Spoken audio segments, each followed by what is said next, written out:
you for taking the place of Mark today and being our technical engineer. And with that, I think we would.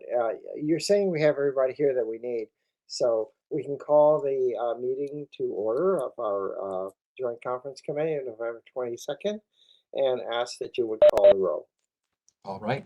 Commissioner Chow? Yes. Commissioner Green? Present.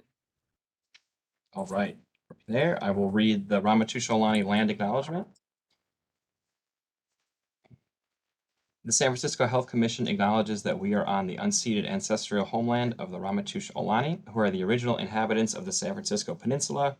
As the indigenous stewards of this land and in accordance with their traditions, the Ramaytush-Ohlone have never ceded, lost, nor forgotten their responsibilities as the caretakers of this place, as well as for all the people who reside in their traditional territory. As guests, we recognize that we benefit from living and working on their traditional homeland. We wish to pay our respects by acknowledging the ancestors, elders, and relatives of the Ramaytush-Ohlone community and by affirming their sovereign rights as First Peoples. Thank you, Chris. I'll ask you to call the items, please. All righty. Item number 2, approval of the October 25th, 2022 ZSFG JCC meeting minutes. So we have a motion for approval, please? So moved. And I would second that. So I believe that that will qualify for adoption. Oh, we need to ask for public comment, sorry. Yep, I do not see anybody on the public comment line. Okay. No public comment. So if we agree that this has been accepted, we can go on to our next item. All right, item number 3, the regulatory affairs report. Good afternoon, Commissioners. Thank you for giving us time on the agenda to review this month's report. So you can see, as we've spoke about in other months, 2023 is going to be a busy year for us from a regulatory perspective with a number of pending surveys. This month we had 3 completed surveys here at ZSFG. We had a DEA visit to Ward 93 to certify one of our new opioid treatment vans, which goes into the community to dispense much needed opioid treatment to people where they need it. We had a San Francisco Department of Public Health environmental health survey of the kitchen at ZSFG, also of 7L and the sheriff substations as part of the ongoing Title 15 jail health survey, which ZSFG collaborates with jail health on.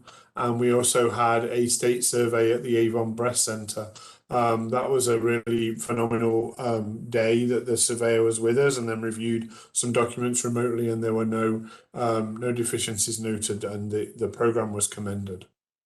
No new plans of correction have been submitted this month.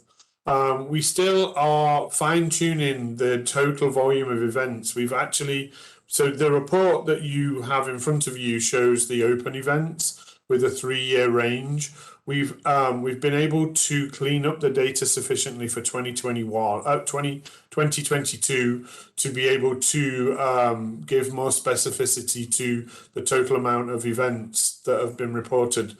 But we only completed that data kind of mining yesterday morning. So verbally, I can say that in the year 2022, we reported 55 events in total. The two types of event with the biggest amount of reports were privacy breaches and HAPIs, and we're continuing to work with the wound care team to look at the HAPI. And by the time we next present a regulatory affairs report to the commissioners, we'll be able to do a look back to 2021 and 2022, so you can see where our biggest volume of reports lay, so we can really begin to assess where our risks are more appropriately. And then for the rest of the report, we had 7 new reported events. We had 4 HAPIs, 1 allegation of sexual assault, 1 privacy breach, and 1 delayed diagnosis from the clinics to the hospital. And in our ALCC meeting, we were able to close out a lot of the monitoring around the Belmont Rapid Infuser case and the hospital lab survey. So many of those, many of the monitoring that we were doing secondary to those plans have met their threshold for 3 consecutive months of meeting the desired target, and we'll be retiring some of those reports from ALCC moving forward. That is a high-level summary of the report, but of course I'm happy to answer any questions or clarify anything that any of the commissioners have. Good. Chris, is there anybody on the public line now? There's no public comment. Okay. Commissioner Green? Yeah, well, thank you for the report. It's really great. I had one thing that I was confused about. How do the number of open reported events compare to the total number of events? Maybe that was what you were alluding to, but and of course, how do you proportion this given census was down, that COVID had such an impact? Do any of how much of what we see here in terms of your green lines represent, volume changes and frequency of inspection? Well, that's such a great question, and it's hard to answer right now until we've stratified the data for 2021, which we're working on. I think that the open cases reflect less of the work that we do here at the hospital and more of the work that the state, that CDPH do to come out and investigate and close them. When we're able, now we're at a point where we're almost complete in cleaning the data up for total number of reported events. That's going to be able to be a far more accurate count of what we're actually doing in the facility. And I wish we had gotten this data a little early so we could have included it in the report. But this, as I look at the 2022 data, we had 55 total cases reported to the state, and 4 that were closed, 5 that were closed by the state. And the number of closed events from the state's perspective is because we've only just reported them. So as we begin to look at the data from year to year, we'll see some differences there. What we see in this year's total reported events is what we, I think, understood around one of our biggest risks is privacy breaches and how we communicate PHI with patients, and the accuracy of that. And then the other category that stands out is HAPI, and that was something that we knew was a risk for us, and we had seen an increase. And then the other categories are all 1s and 2s with 2 that fall into a 5, which again are known risk. There was 5 alleged sexual assaults reported, and we know that that's a risk for us, and there are lots of reasons why, especially in psychiatry, that's a risk for us. So it's confirming the kind of information we already had. And then 5 were also elopements. And again, that's a known risk for us, especially with the patient population we have. So the data is confirming many of our suspicions. And the fact that we can now, we've now cleaned that data up is going to lead us to be, I think, more intuitive about how we guide and design our performance improvement in the future. Well, thank you very much. And as I'm looking at this, whatever it is, 23, 26, and 2021, less than 2020, but the denominator of your patient volume is significantly less. So it may be that this isn't so much a trend line as it is simply there were fewer people to elope, and get hoppies and so forth. So I'll be really interested. But these numbers are terrific. I mean, given your patient population, this is remarkable. So congratulations. It's wonderful. So definitely more to come on total events, and we'll revisit this conversation in the new year, I'm sure. Thank you. Right. I think that it is going to be good to understand the trend of the number of cases. The categories here, of course, are very telling and important. And as you pointed out, the two large categories are still the privacy breach and the some of which, if I remember, was related to unintentional, but nevertheless, they were privacy breaches. But and of course the happy, which I think we have your quality programs that are working on, and we can follow its trend. It's kind of a little disturbing that the numbers go up so high over a 3-year period.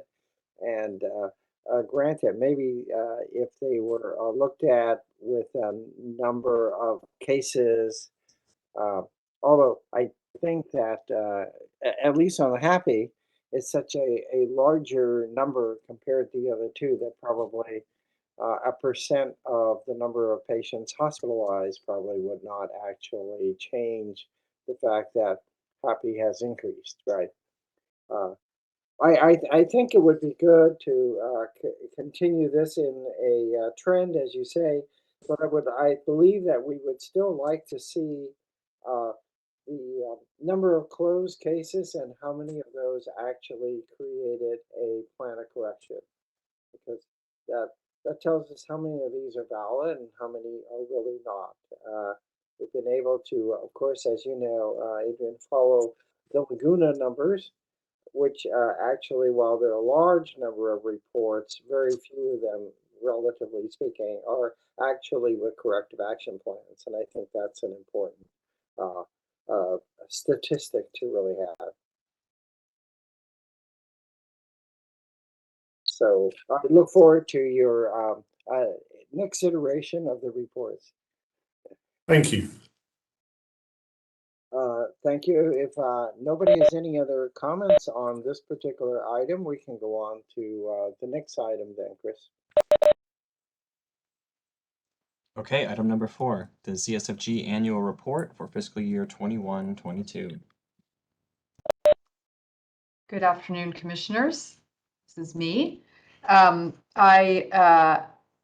have in front of you our 2021 annual report. And before I just go over it for you at a high level, I really want to thank the key people who were responsible for putting this together under challenging circumstances. And that's Chris Ross, who you see in front of you, and Christine Falvey, our Chief Communications Officer. They were both new in putting this report together, and were able to put together just a stunningly beautiful document nonetheless. So I'm deeply grateful to them for their work on this. I also want to thank Dr. Chow, who, as always, gives this report a very careful review and provides really wonderful feedback for us. So I'm hoping that feedback, that you see that feedback reflected, and of course we will talk about that. This report really represents, all that we've done during the year, the highlights of what we've done during the year. And this year was such an interesting year because for me, it represented moving from a long period where we were really all pandemic all the time, to something that is starting to look like what our new normal is. And that has been an exciting time, and also very challenging, because it's required us to hold all of those things at one time. And it's really been nice through the preparation of this report to see how much that we were able to do during this year that included COVID, but wasn't all about COVID. So I hope you see that reflected here as well. We start, as always, with about ZSFG, our mission, vision, values, and our numbers. And what is always so striking to me about these numbers is how much they represent being just a tremendous city resource. We're serving about 20% of the city's population. We're still the city's only level 1 trauma center. We are the only 24/7 psychiatric emergency hospital. We run the busiest emergency department in San Francisco, and we are open to all, and we serve all. And our special focus, as you know, is on the safety net, and that's reflected in our numbers. the diversity of patients we serve, as well as the payer mix of patients we serve. Going on, we talk about our very important partnerships, both with UCSF and with the foundation. And we put these partnerships in and highlight them because they are truly what make this place the best safety net hospital in the country. There really isn't anything like our affiliation agreement with UCSF, nor our affiliation with the foundation. Both of those are very special and deep partnerships that we highlight here. We go on then, of course, to talk about COVID, which has still been very significant. It'll be interesting to see how that plays out for the next year. And then highlights of other things that we do, the surveys, of course, that you're very well aware of and that we just spoke about, but some highlights from those surveys.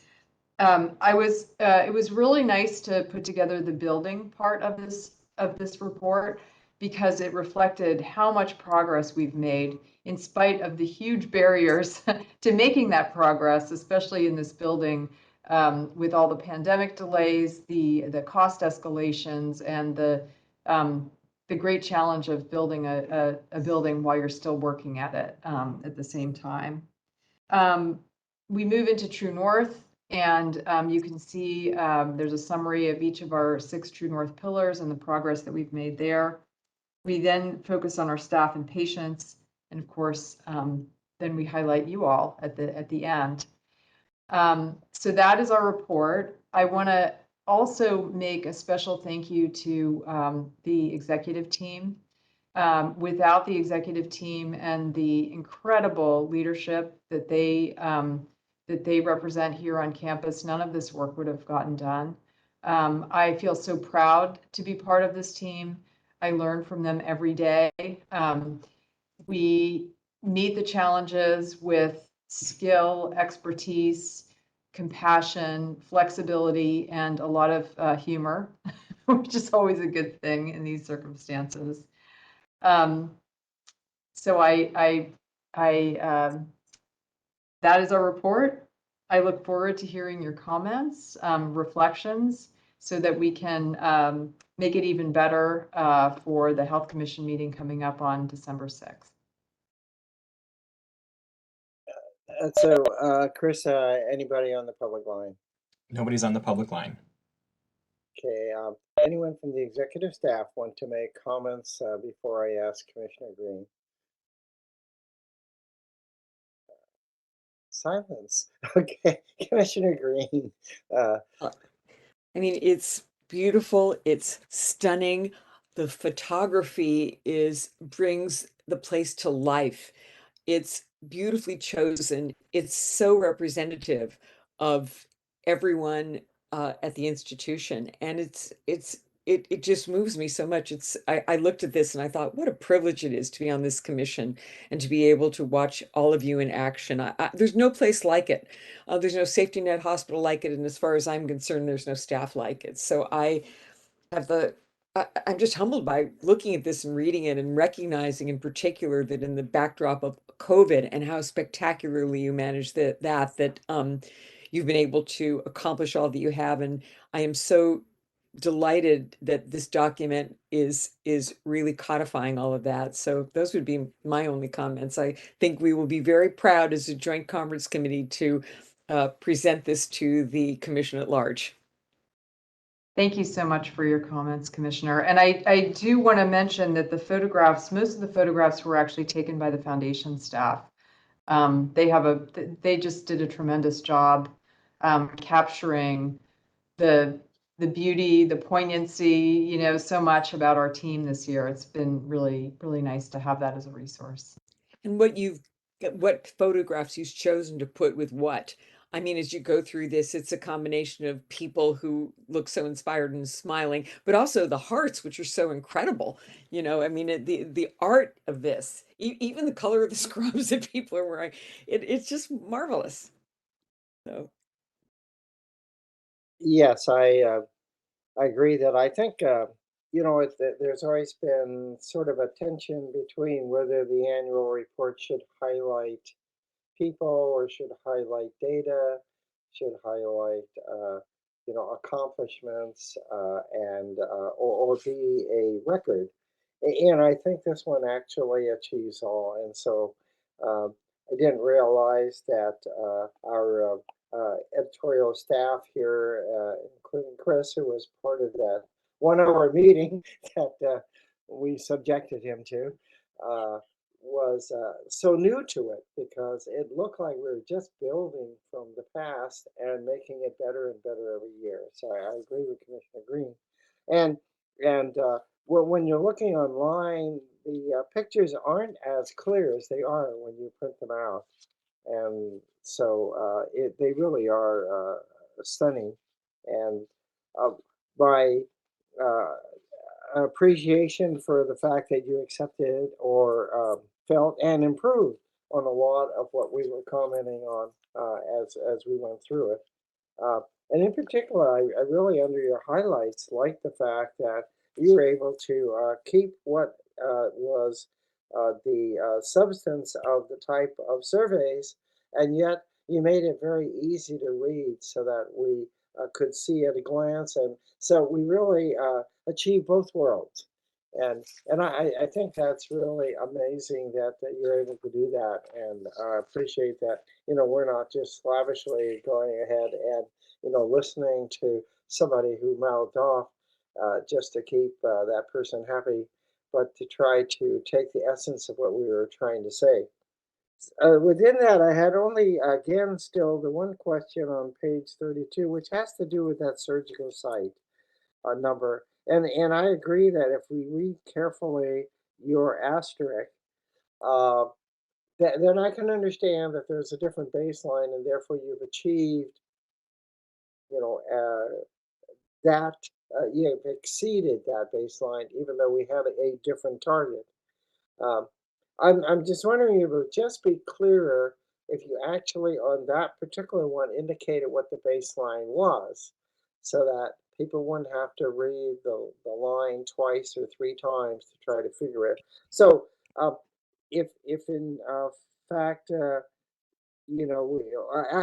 mean, it just uh, says, for example, if you're able to say that the baseline was 2, then making 1.62 makes sense. And well, no, you have a baseline, I guess, because see, that's the confusing thing. Your baseline is 1.28. You definitely achieve something, but you're putting a target down of 1.62. So I'm just saying that it still is hard to conceive that if your baseline was 1.28, if that was the baseline, why you would have been satisfied with 1.62. You obviously accomplished even better than the baseline. And that was one of the accomplishments you've actually highlighted through the year when it first came out. So I don't know how you do it, but if somebody were just reading it and trying to figure it out, I still think that becomes something that maybe clarifying asterisk would help. Right. Yeah, we tried to explain that because the data shifted over the course of the year when we were setting targets and baselines. Adrian, Adrian may have a better way of explaining it now, but we can certainly take it back and try to correct that so it's clearer. Otherwise, everything really looks, very good. And so I had only, I noted that on the digital version, you actually had some the ability on the UC research and perhaps on others to actually go out and get the data. I mean, get the report. Is that correct, Chris? That you're still able to do that, or that was just as part of the draft? Can you clarify what page you're referring to? Let me see. It was on. Um, it's in the UC section, and it had to do with the research. And I thought that actually you had hyperlinks on the research stories. So if you don't have the hyperlinks now, that's fine. But if you have them, then it would have been nice to have people know that. So, Yeah, I believe there are hyperlinks that are associated with him. That's a good adjustment to make sure to let people know that those do go to the research journals. yeah, so people can read it, and then so wherever you have a hyperlink, it's kind of nice to know whether it is there. I don't know if there are some others, but those were nice to be able to get to the research right away. I guess the only other thing, Susan, I would wonder is if we could give credit to the people who really did this also. Uh, Somehow, with an acknowledgement, just as you did today at the beginning, that of course you can't put everybody down, but it would be really nice to thank the staff and the key people who did this work. Uh, so I would be delighted to do that. Thank you. I'll include that. I'll include that in the beginning. okay, Okay. And I wonder, Adrian, it looked like you were trying to say something about the colon SSI numbers, but you were on mute. So did you want to share something? Yeah, so because these goals have gone from year to year, and we start the clock again at the beginning of a fiscal year, sometimes it throws it off. So this does still represent a reduction in our overall rate, and we certainly overachieved in our actual performance, but we have to, when we set that goal and target, we have to take it into account when we roll from one fiscal year to another. Those sometimes those goals don't always line up, but we can certainly add some more clarity to that before we take it to the Health Commission. okay, well, I appreciate your thinking about that. I'm just looking at it from the standpoint of a layperson who says, "Well, that looks like a typo." But I mean, the accomplishment remains, of course, and it was a very great accomplishment. So I just trying to make sure that nobody diminishes that. Okay. Do we have any other comments on anybody I think, as Commissioner Green said, we're really looking forward to to having the remainder of our commission also receive this, and the public, and I think our public officials will find that this is a very useful document, or at least we hope that they have that interest to say that it is a useful document. Thank you very much. Well, we certainly think so. We will adjust with your comments. We really look forward to presenting to the Health Commission. And, we hope that other people find this document as wonderful and as useful as you do. And thank you as always for your support, not just on the report, but throughout the year. It really means a lot to us. Okay, well, thank you very much. And with that, we'll go on to our next item. Dr. Chow, I believe we need a consideration of approval to send this to the Health Commission, Oh, along with the okay. next two items. Oh, okay. So we'll ask for a motion for a recommendation to forward this to the Health Commission. So moved. And I would second that with our endorsement that they should receive this. Great. All right, moving forward. Item number 5, 8.09 Provisions of Care Policy. Good afternoon, Commissioners Chow and Green. I'm here today to request the approval for Admin Policy 8.09. This policy outlines the hospital's plan for the provision of patient care and services provided here to our patients at ZSFG. The policy reviews our mission, vision, value, goals, demographics on the community that we serve, as well as the patient's rights and responsibilities and scope of service. Some highlights from the demographics would be that we have 41% of our patients identify as Latin, 82% of our patients reside within San Francisco, 48% come from the Mitchell-Bernal Heights, Excelsior, Outer Mission neighborhoods, 51% are male, 31% are between the ages of 25 to 44 and 45 to 64. 53% of our patients are on Medi-Cal for both outpatient and 60% of Medi-Cal patient for our inpatient admits. Other than the demographics and our True North goals, there were no other major changes to this policy. Are there any questions? There's anybody on the public line? No. There's no one on the public line. Okay, so I'll ask Commissioner Green. You answered my question, which was what has changed compared to the last report. I was trying to find the last report, and were there any major changes in either the demographics or the payers or anything compared to last time? I looked for my last year's and couldn't find it.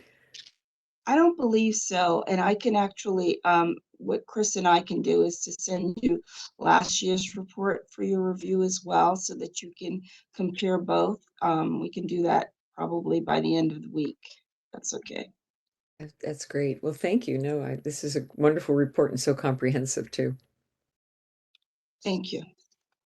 Well, I always think this report is a great report to be able to understand the work of the hospital, and it is was and has been a very great format, well written, and a wonderful description of all the work that you all do.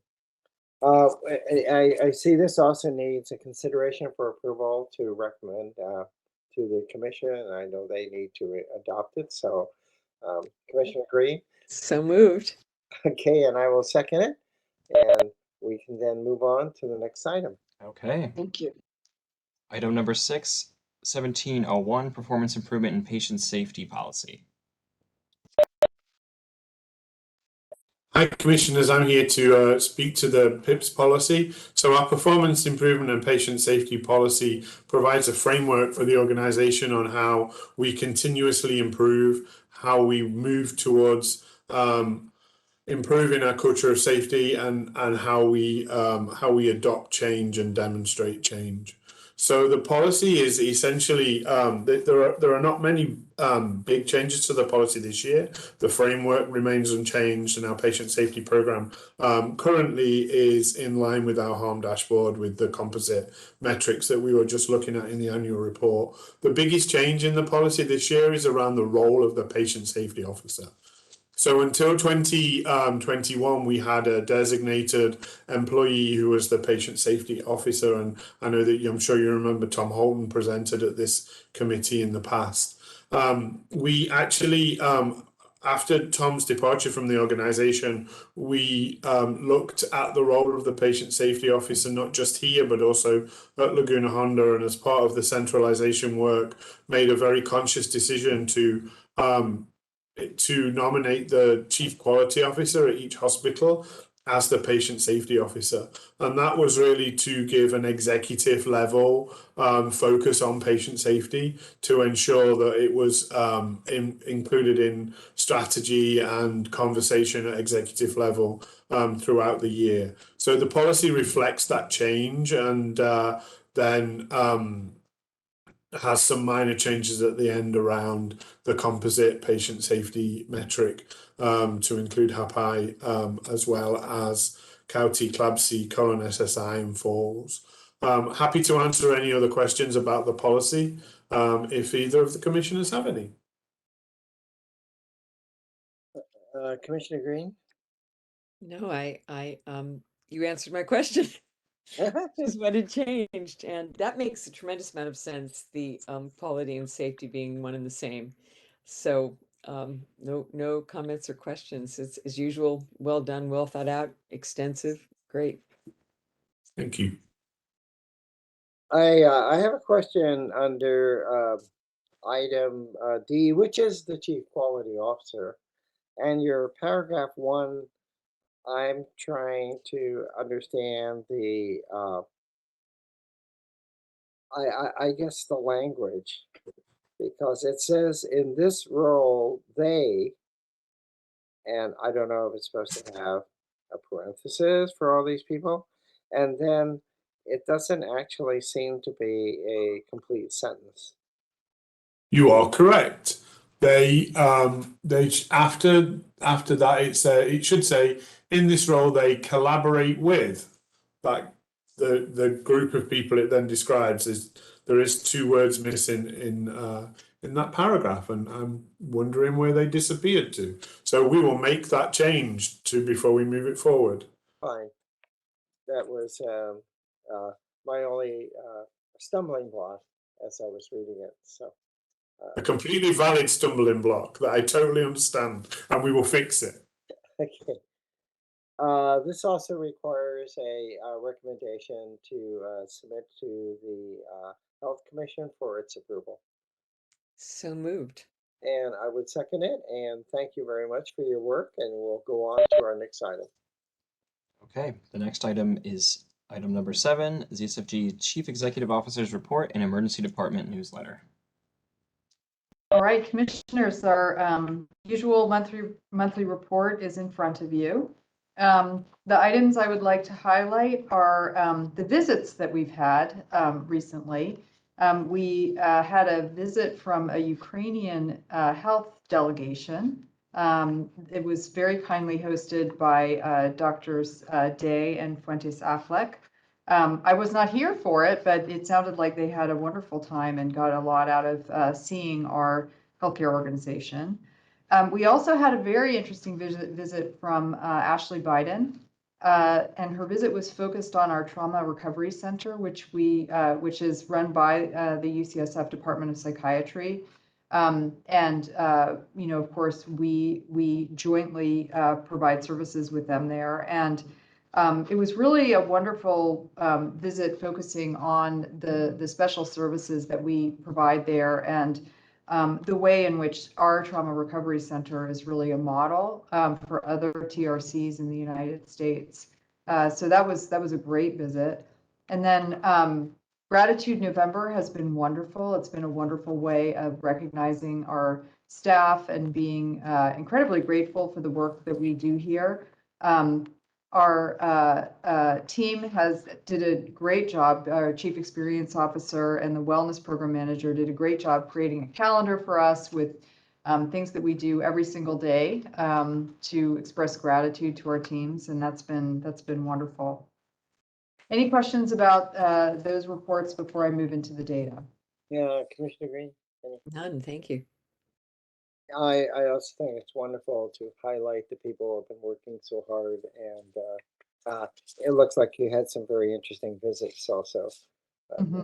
I wonder if Dr. Day might just comment on this, on how the Ukrainian delegation felt, since their homes were really under, apparent, well, I don't know where they're all living, but I mean, certainly the country's under constant attack. So did that, what was that expressed, or that, we expressed our sympathy, and while they're trying to learn? And then what would they be doing with the information, since there's a problem with their infrastructure already?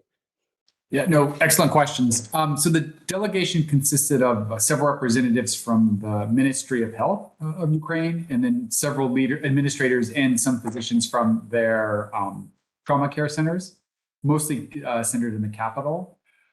While they did not discuss sort of any specifics around the current climate and war that is in Ukraine, we definitely expressed our sympathies for what their citizens and country are enduring. Part of the meeting was really to share and showcase our services as a trauma center. So we gave them a tour of our emergency department, our ICU, as well as our med surge units, really highlighting, I think, our interdisciplinary work among nursing providers and our social work teams in providing trauma-informed care. And then we also demonstrated to them some of our outpatient work.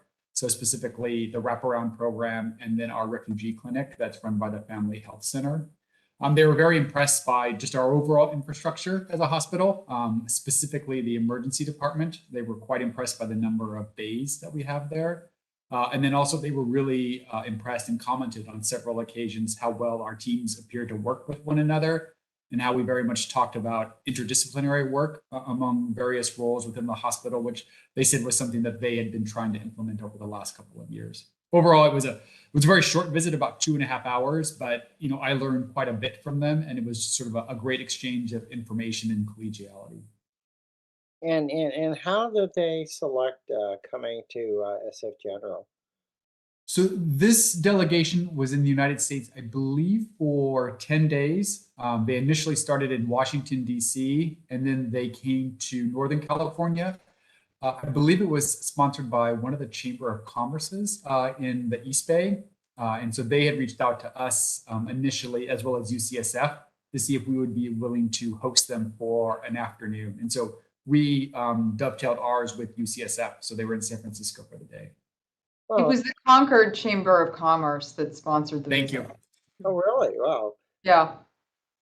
Oh, very nice. So your reputation, we knew your reputation is national and broad, but it even reaches our local cities that's willing to. It knows no borders. Yeah. No, you sometimes from on high, you hear about General from New York and everything, and of course, whenever there was a major issue here, everybody commended General. But to get your local Bay Area cities to also recognize that you might be better than their own town is, I think, very nice, and I think shows the reputation that you and UCSF have in our area here, of course. So, well, that was very nice. Yes, thank you, and I really like those pages that help highlight and want to commend Dr. Ehrlich for always thinking of our staff. As you've said, they are the people who make the general. So we can go on to the data, which continues to have a problem, as you know. Okay, so data. Well, we start with the COVID patients, and I think the thing that I reflect on when we look at this graph over time is that it's approximately this time of year when we saw the big surges in the winter months from 2021 and 2022. They started right around this time. Of course, we don't know what will be happening with COVID this year. We hope that we don't see spikes the size that we did in the last 2 winters. But of course, we'll be ready should they materialize. As you go through the report, you start to see the overall volume increases that we've been experiencing. We definitely are feeling it. You will see even higher volumes when you see the report for next month. You can see that in the emergency department average daily volume, and the daily a little bit less so in the daily admissions. Like previous months, we are still struggling with our leave without being seen and our percent diversion rate. We have had, in particular, a big focus on limiting our ambulance diversion, even in the face of escalating volumes. I checked, and the month-to-date average for our ambulance diversion in November is 44.1%. So our teams are working very, very hard to minimize the amount of time we have on diversion. We're as I think I mentioned before, we're working with the Emergency Management Services Agency, Emergency Medical Services Agency, on a proposal for specifically the way we'll manage ambulance diversion to ensure that there are enough ambulances out in the field. So more to come on that. In the urgent care and the transfers and to and from the emergency department haven't changed a lot in this past month. In psych emergency services, we're seeing about the same number of encounters, but you can see that little uptick in the average daily admissions to inpatient psych. And what that uptick represents is that we had some discharges of long-staying patients, both to LSATs and hummingbirds, at higher rates than we typically do. So that is a really good piece of news on the psych side. And The average daily discharges to Door Urgent Care Clinic, the reason that that number dropped so much is because of the issues happening with Progress Foundation and closing of their ADUs. So we had less opportunity to be able to admit patients to those settings.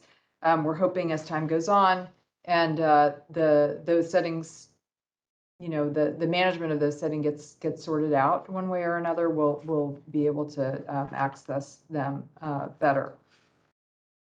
Any questions about any of those data before I continue on?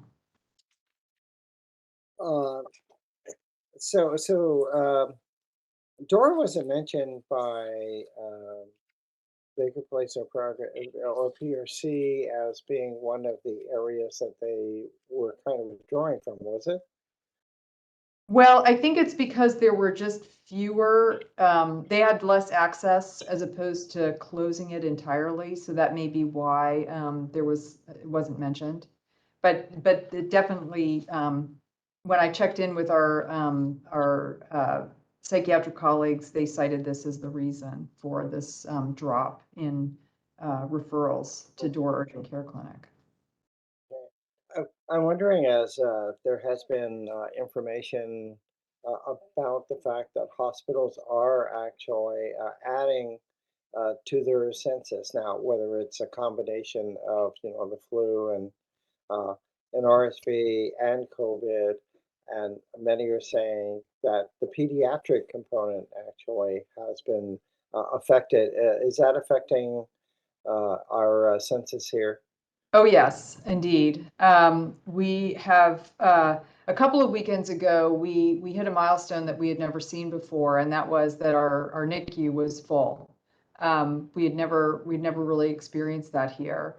It's interesting because we're seeing very high volumes in our, all across the hospital. But we're also not seeing necessarily very large numbers of flu or RSV. We have a few patients, but not.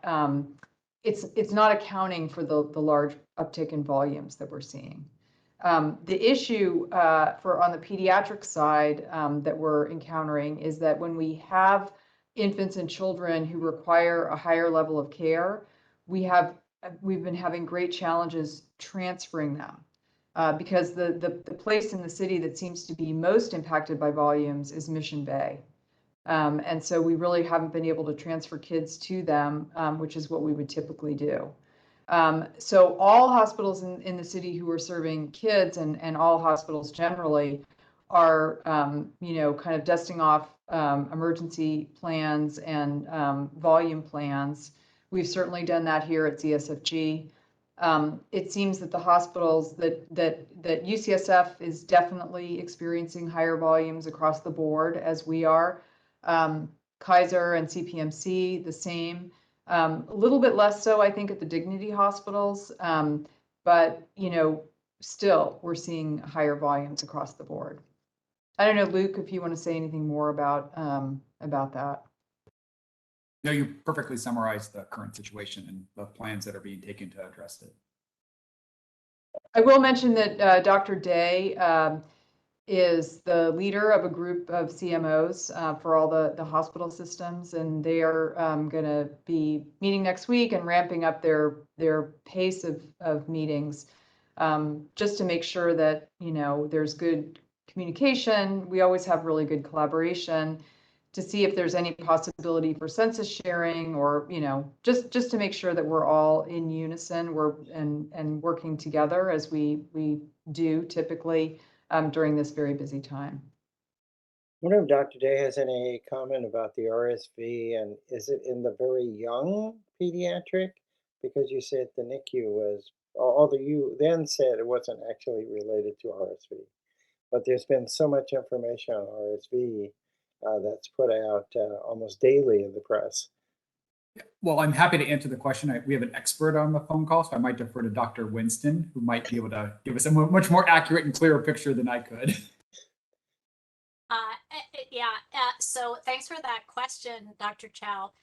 So most of the admissions that are due to RSV are, yes, in fact, in children who are less than 6 months of age. There are, of course, some admissions, in kids who are older who have some underlying conditions, like asthma, for example. But the severe disease is mostly in the young children. We have had a lot of children test positive for RSV here. But fortunately, most of them have been in outpatients and have not required admissions to our pediatrics floor. Although, of course, we have had some admissions for RSV. As expected, the more severe disease is in the younger children. Thank you very much.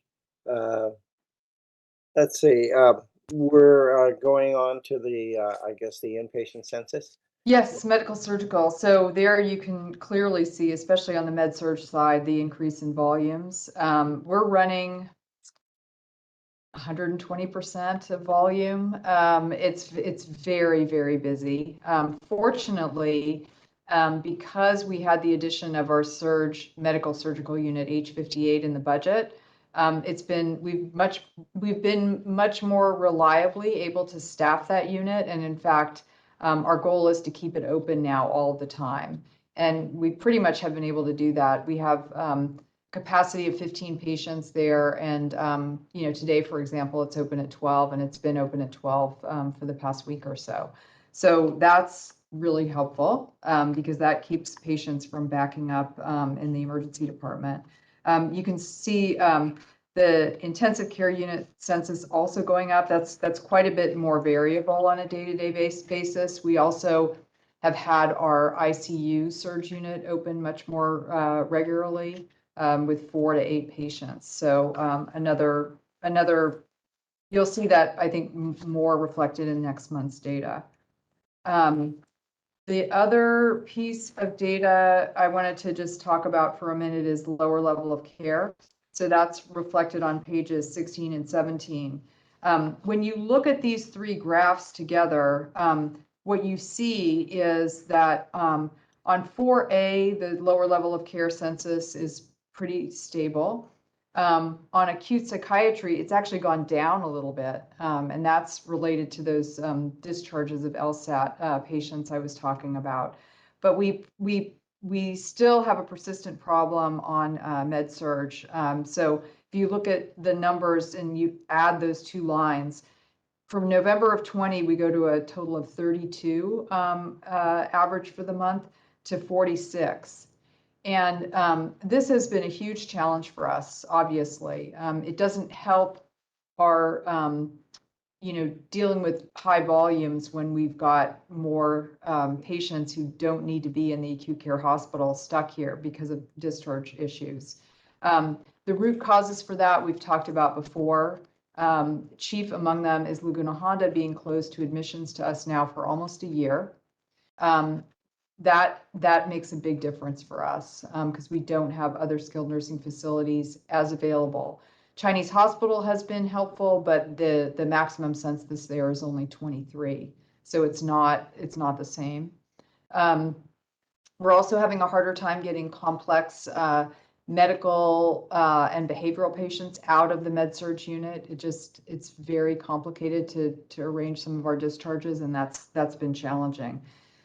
So I think those 2 things are really at the root, and we have a lot of work going on to try to address those things, but it's just, it's keeping it somewhat manageable, but not at the level that we would hope. So that's going to be a big focus of our attention going forward.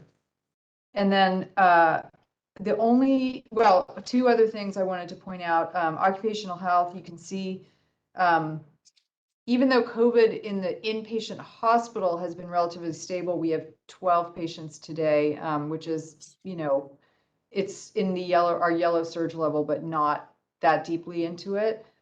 We are seeing a very slow increase of workers going out with COVID. So that of course is a concern and expected in the wintertime.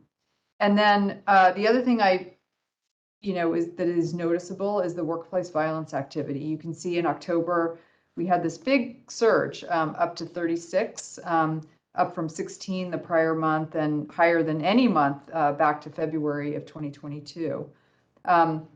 What Adrian and I were talking about earlier today was whether this represents a trend or not. And we think not, because we've had only 9 incidents so far in the month of November.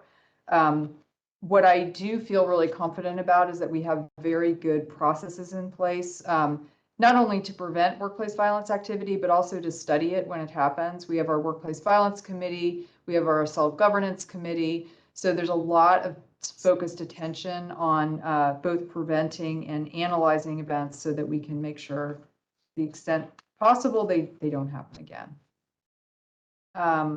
With that, I will end my comments on the data. Happy to take any more. Happy to offer my team up for responses to any other questions you have as well.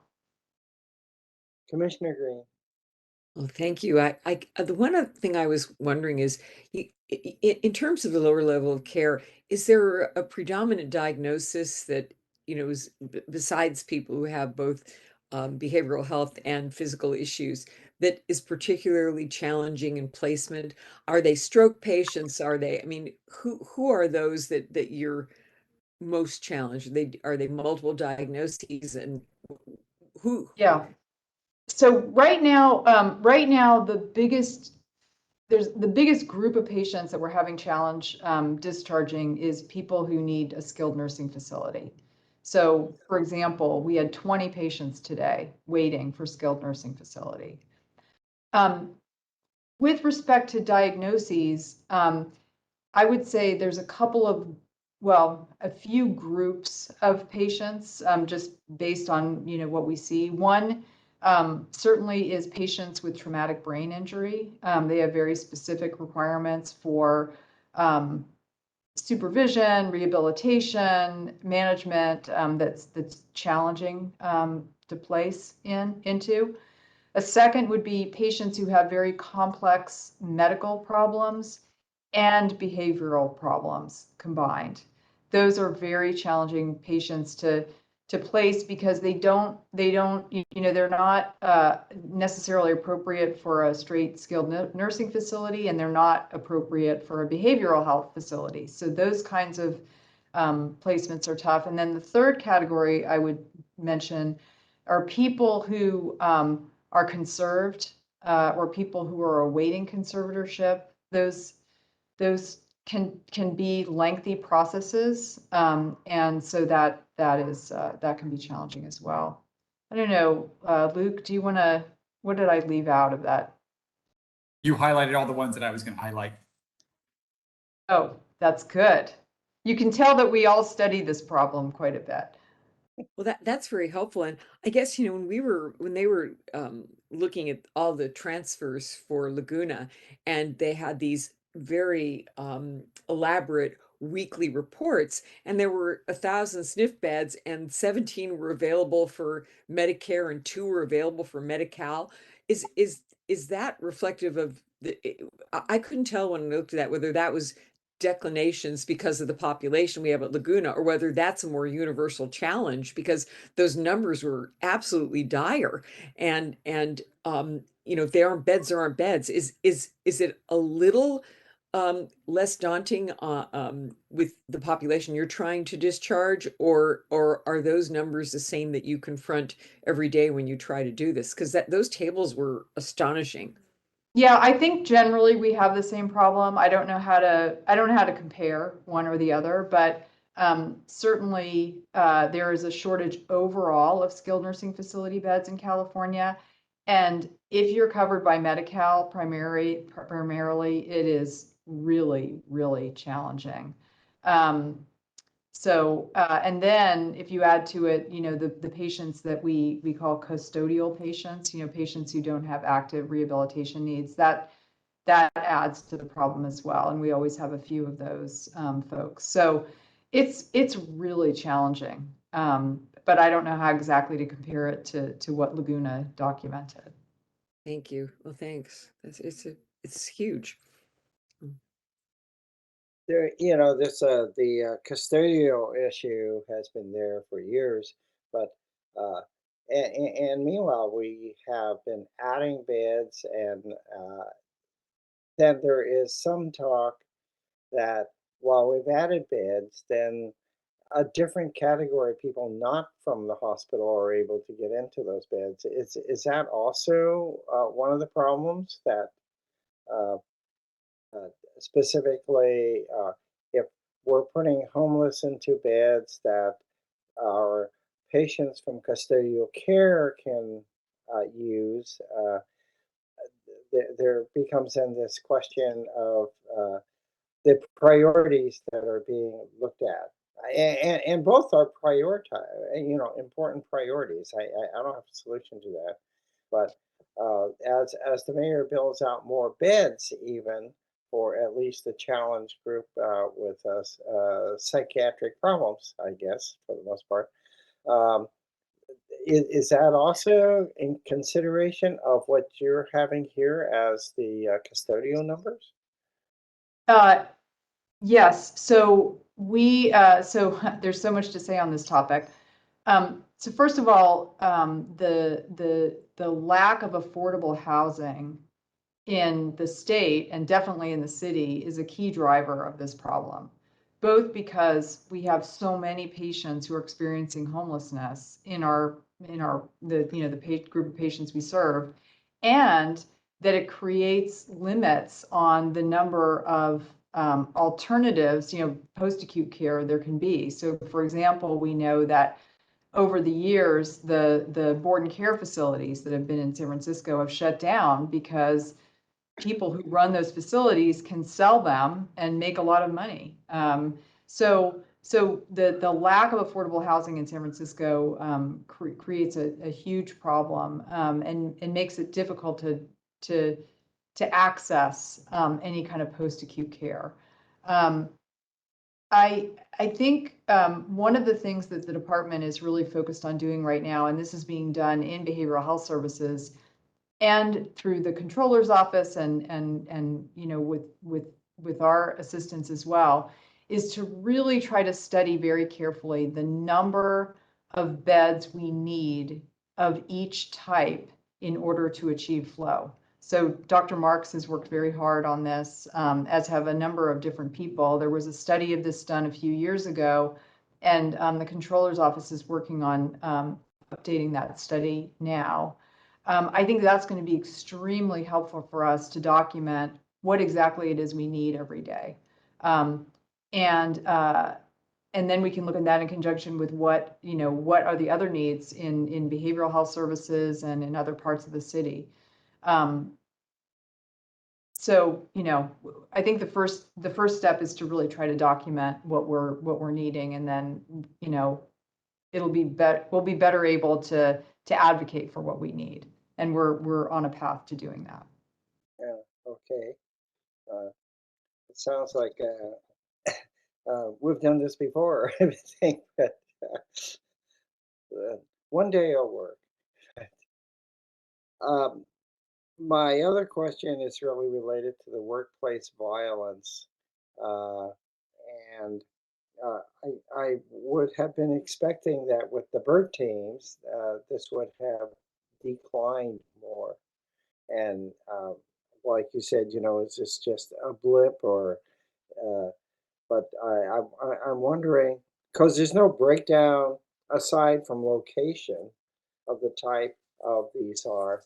Uh, so are these the kind that the bird team responded to already? And uh, are there some successes in which then, while it's a workplace violence, it was actually maybe a degree different from the older ones before you had the bird team, or are we making, maybe even a qualitative, improvement in the manner of the types of work violence that we're seeing? So I just wanted to remind you that as best we can tell, this actually is a blip in October, and that we're seeing the same trend downward in November that we saw, really starting with that very high mark in February of 2021. There's a clear trend down. Yeah. And BERT is a very important part of what what is helping this. But I will ask Adrian to comment, since he's, he and Andrea Turner are really leading the work in terms of both preventing and especially understanding and analyzing what happens with these events. Thank you, Susan. Yes, to answer your question directly, yes, BERT are involved in many of the workplace violence events that we see, but not all of them. And we have, when we look at the big picture, we have definitely seen a lot of success when we look at these events individually on a weekly basis. When BERT is involved, we do see de-escalation happening more quickly and more effectively. October appears to be an outlier for us, with November's numbers remaining low, but risk management are doing some analysis into some of the events in October to see if there is anything that's really caused that uptick. It doesn't appear that there are any specific trends. It just appears to have been a month where we have had more than our usual amount of workplace violence events. And we also have to remember that these are the events that are reported. So we have to rely on our staff to know that they're being reported accurately each month. I think that when we look back over the last 2 years, despite the fact we see a bigger volume of events being reported last month, we are still on a downward trend, because our concern in October is what would happen in November. But because we've seen on the 22nd of the month, we're only at 9 events, which even if if they double in the next 10 days, it would still only put us at 18 events across the month. I'm confident that many of the countermeasures that we've implemented, including BERT, including an awareness of the environment for staff, including the signage and the messaging to the public and to patients around our low or zero tolerance to violence, that we continue to move in the right direction. If we see the volumes not staying low, we will of course look at our countermeasures and see if there's something we need to do differently in line with the analysis of those events.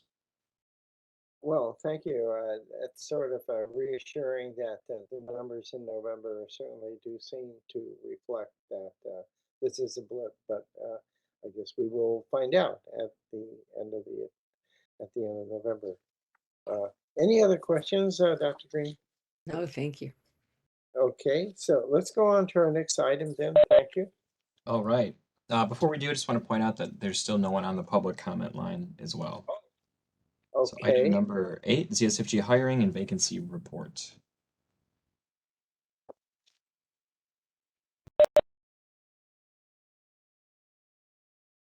Hello, commissioners. Good afternoon. This is Carrie Johnson. I'm reporting out for Tara Stevens, who is out of the office this week, for a hiring update for ZSFG. The total hospital vacancies increased since September and ended at 12.22% for October, although we hired 55 new employees and had only 7 separations. Some of the highlights on the report are the RN training updates for the different programs for RNs. The ED had 10 hires starting 11/14. The ICU, the class has 5 participants. They're scheduled to start next week, 11/28. And both Peri-Op and Med-Surg have 5 participants each, targeted for a December start work date. Also want to highlight on the report, Commissioner Chow at the LHH JCC a few weeks ago, you requested outlining HR hiring strategies and information on what's changed pre and post pandemic. I consulted with Tara to provide some of the information here for the HR strategies to address vacancies. The only change post-pandemic is that we're no longer able to select via direct hire through the mayor's declaration, ending the emergency situation for us. And so that means we have to hire from an eligible list.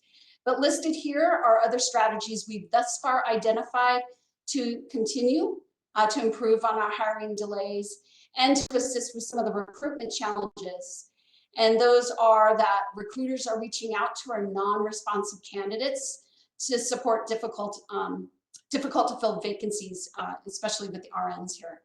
Application review, de-identified application review of candidates in lieu of interviews. We want to continue that as an option for our hiring managers to hire for nurses.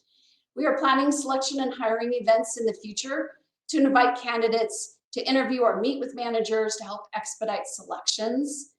Right now, we're working on a policy to change the medical clearance process, and we've been working with occupational health to eliminate unnecessary appointments for current and new hire employees. We expect that to come out next month.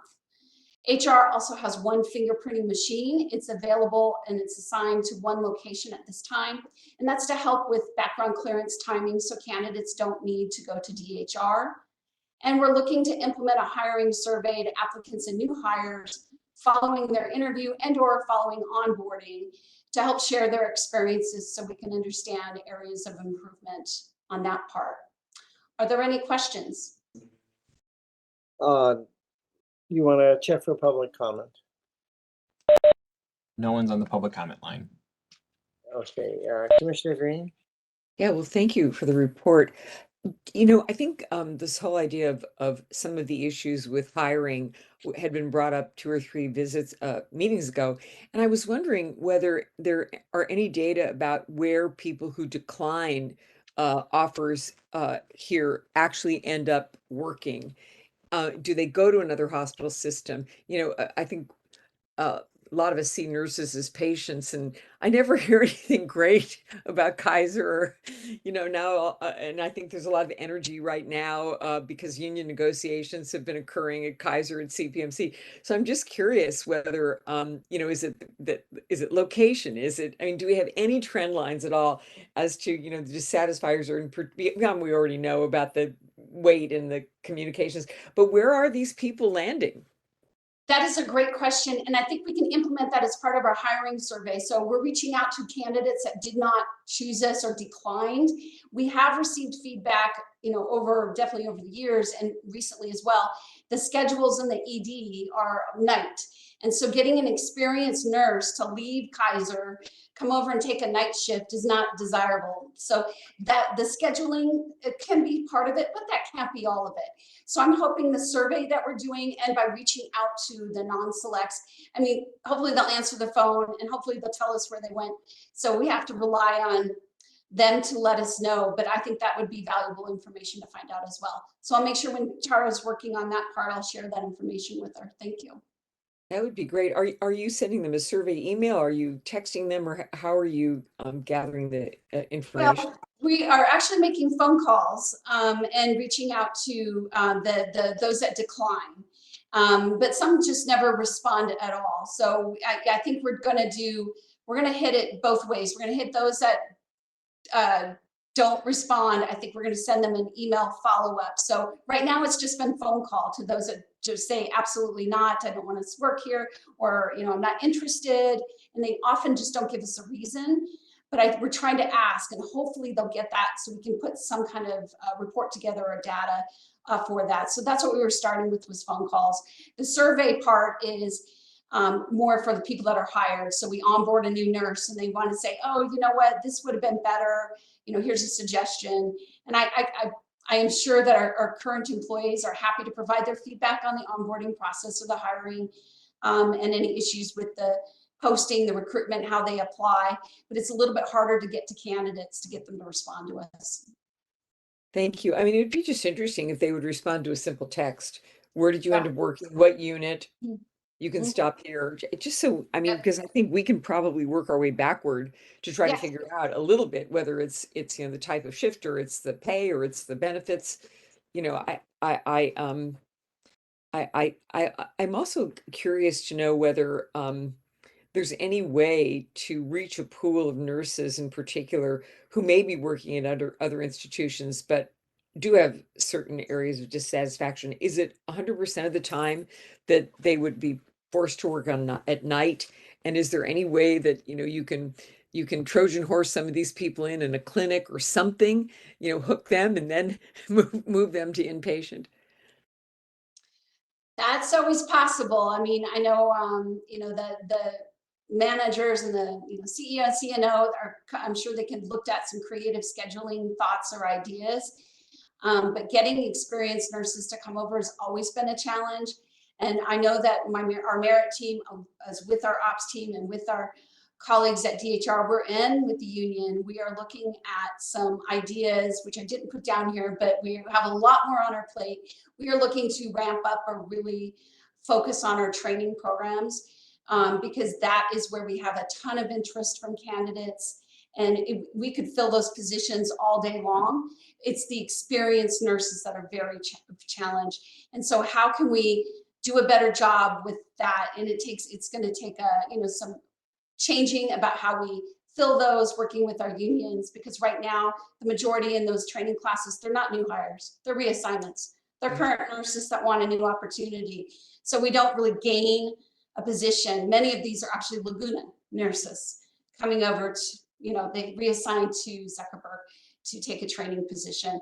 So unfortunately, it doesn't help our vacancy rates overall, but it does fill a training position, which everybody's very excited for.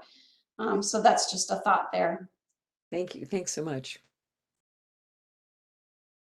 I don't really have any questions. I noted from your graph that at least the vacancies in the emergency department seem to be decreasing over the period of time, which is nice to see. But the fact that we've gone up to 12% is, Yep. as you say, a challenge. And I think Commissioner Green had some good ideas about trying to also be able to get that data, which is very hard to get from people who didn't elect you.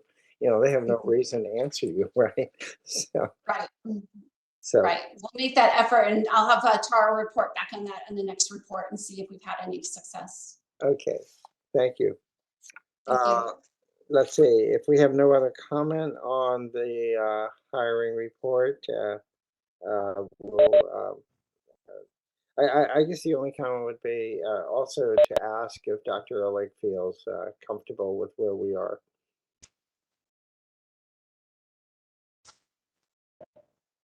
I think the best way to answer that question is to say, I would prefer it if we had more of our vacancies filled. And I know that it is a very challenging time in the healthcare industry to be hiring staff. And I appreciate the work that HR is doing on getting more people hired. Okay, well, we will look forward to your report next month and perhaps get a little more granular about what the survey is showing. Thank you. Thank you. Let's go on to our next item then. Okay, item number 9, the medical staff report. Good afternoon, Dr. Chow and Dr. Green. It's my pleasure to get to present the Chief of Staff report to you. To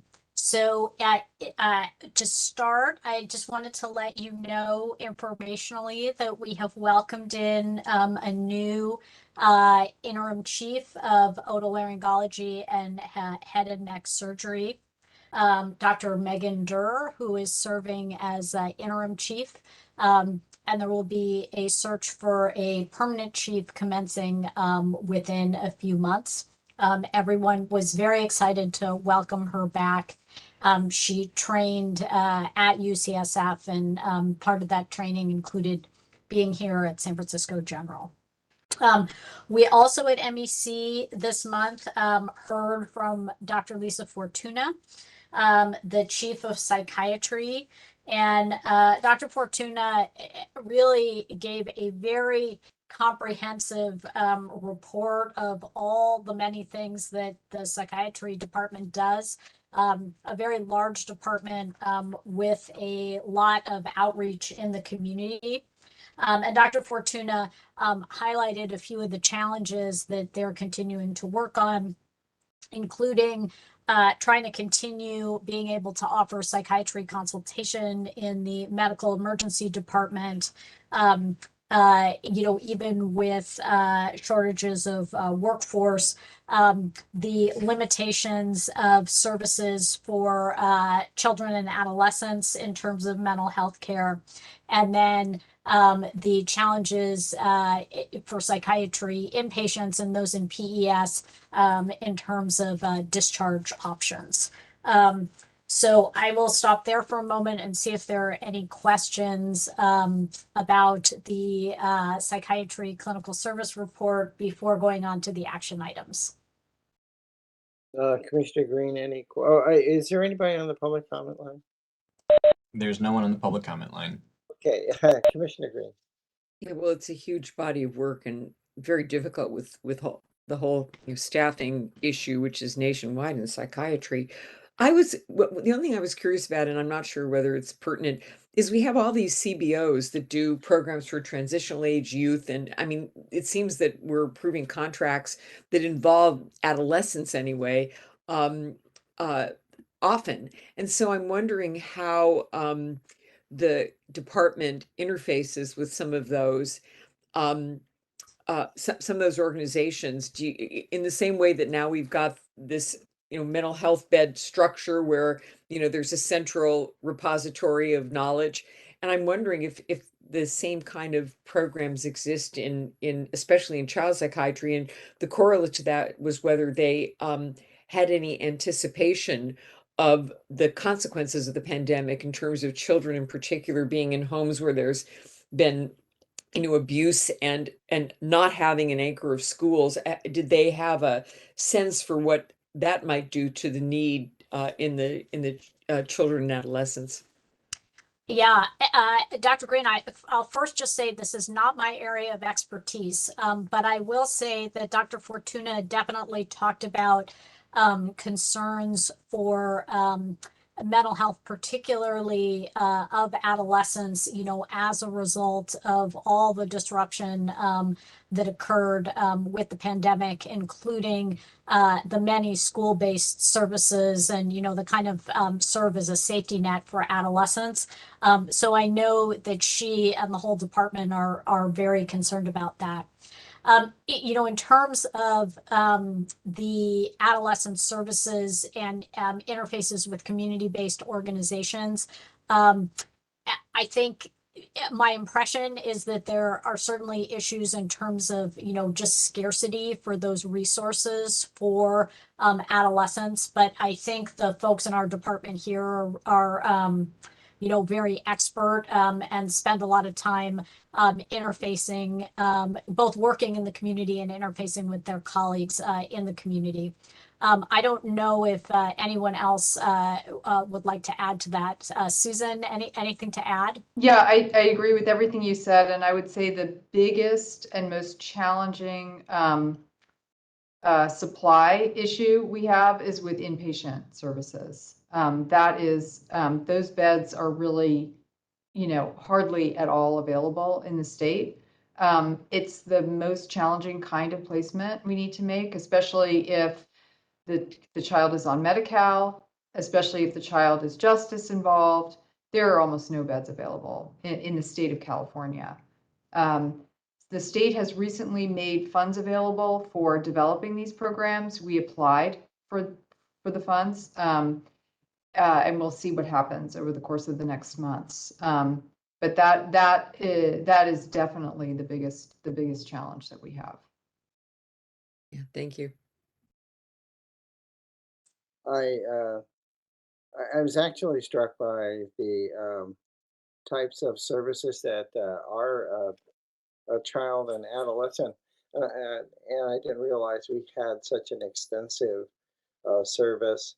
I guess on the outside we always think of Langley Porter, and I don't know what's the relationship between that and over here in terms of working together. Yeah. So, again, maybe not my area of greatest expertise. I think as is usually the case, our departments are very collaborative. The San Francisco General Department and the UCSF Department. But I think that the network of services that Dr. Fortuna was talking about, that are community-based, are, largely independent of the services that are provided at Langley Porter. All right, well, it was interesting because I had not seen such an extensive list of the infant and adolescent services coming out of psychiatry, so that was very, very helpful. Thank you. If we have no other questions, we can go on to the remainder of your report. Thanks very much. So the first action item to discuss is the updated psychiatry rules and regulations that I think you have a copy of. Dr. Chow, thank you for letting Chris know that there was a typo and also that there were some challenges with the formatting when it was updated, just to include the most current privileges. I think Chris has shared back with you a better version that has that typo corrected and also has the formatting issue corrected. It was a cut and paste issue that when the information was pasted in from another document, the formatting was hard to read. So apologies for that. And I believe you also have a summary of changes for the rules and regulations. So happy to take any other questions about it. Sure. There's Dr. Green, any questions about their suggestions? I left my questions at home because I didn't know I'd be in the office, so I don't remember. I have to catch you on a few things like typos, but it's at home. Well, no, I really appreciate that we got the clean copy of the